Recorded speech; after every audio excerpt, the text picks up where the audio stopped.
So, Peter, welcome to the Yes. land of the Atari VCS. Is this your first time playing a VCS game? I think so. Yeah.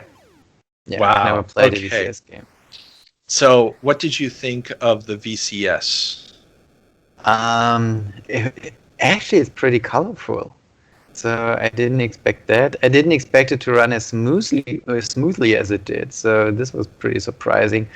I was a little bit confused about the controls, though. I mean, it was pretty simple once figured out. You just use the keypads and that's it. But for some weird reason, I was a little confused what to do with this weird cursor thing.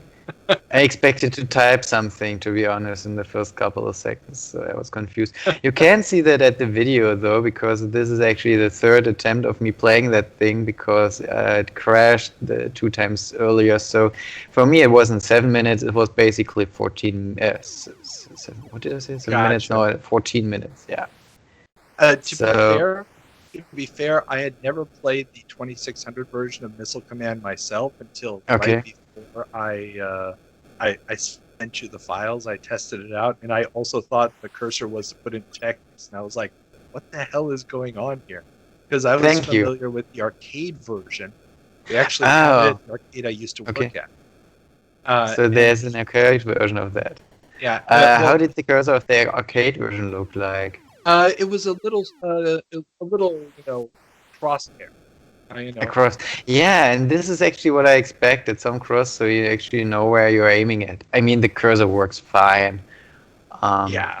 what I I'm was surprised though is watching that sometimes I didn't get the bullets because again, I mean the pixels are pretty large, but again it's pixel perfect. So there's no I'm almost in the pixel. No, it's a clear yes or no function. And this has a lot to do with the fact that it's processing this on a line by line basis. Remember, this Yeah. system doesn't have enough memory for a frame buffer. So Okay. that's also why the cursor is just a single line, because if you made a crosshair out of it, they would actually have to divide it over multiple lines. Yeah. And so you'd have to process it again and again. And that's just a lot of extra processing power that uh, wasn't necessary for the game to function, and therefore they just kind of No. left it out. It's actually pretty Oh. amazing that the missile lines work as well as they do in this game. That I was really. Hmm. And now, one of the things to mention here is that the original arcade game used a track. It was one of the first Hmm. games to use a track, and it was also one of the very few games in the 2600 that could be played with a trackball. And you just Oh. all Yes. your cities are wow, they're doubling down, blowing up the city. Yeah, it's getting hard, really hard, man. It's getting really hard. I haven't really figured out though what I'm protecting because I'm basically just thrown into the game, no story whatsoever. No, I expected at least a little bit of text, but no. Why? Yeah, no. On the 2600, that would have been too much to ask, and the arcade game didn't give you really Okay. any. The manual probably has some background Yeah. story, but essentially you're protecting cities on Mhm. an alien world. At least what you get out of the arcade version from the way the graphics look and stuff there. Hmm. And here you saw the game crashing for a second, but this time it went on. The last couple of times it just didn't, it just stopped there and I couldn't restart the game there. Gotcha. Probably an emulation issue, but Maybe. yeah. And what I have not figured out is when those bullets do not hit the blue, whatever it is on the ground there, do they actually do damage or can I just ignore those things not hitting anything? That is an excellent question. Now, if they hit a city that's already been destroyed, it doesn't count. It Mhm. doesn't matter. But and I'm no expert in missile command, so if I Mhm. got something wrong here, but it's my understanding that they're always going to hit something. So if they do Hmm. land and there's a city nearby, it's going to blow up the city. But I don't know how accurate that has to be. Hmm. I also don't know Okay, just how got it. random the trail for the missiles are. I mean, it's very possible that they're just completely random, especially this version.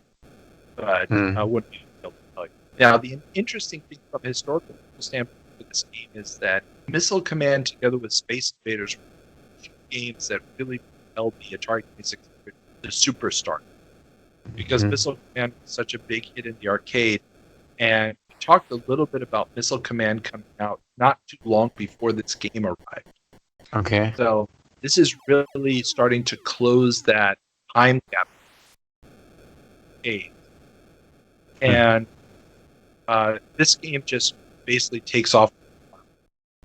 And so it really shows me the whole version came out as, but at this point in time, you're getting.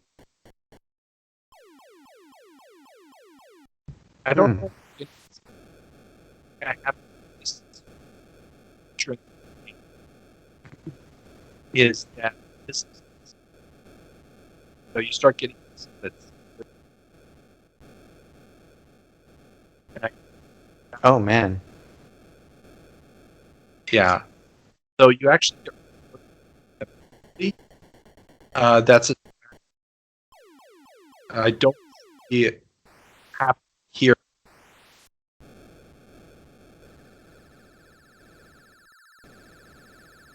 Those are fairly arcade. I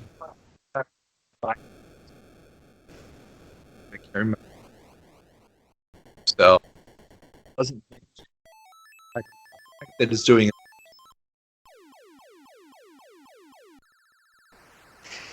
And it would get I would.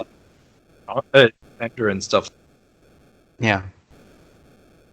So you're doing good, actually. I'm fairly impressed. Then again, Told you. I'm getting better. Getting better at those games. You can Yeah. throw at me whatever you want. I'm a core gamer. we're gonna make a Twitch gamer out of you yet. Oh yeah. Oh yeah.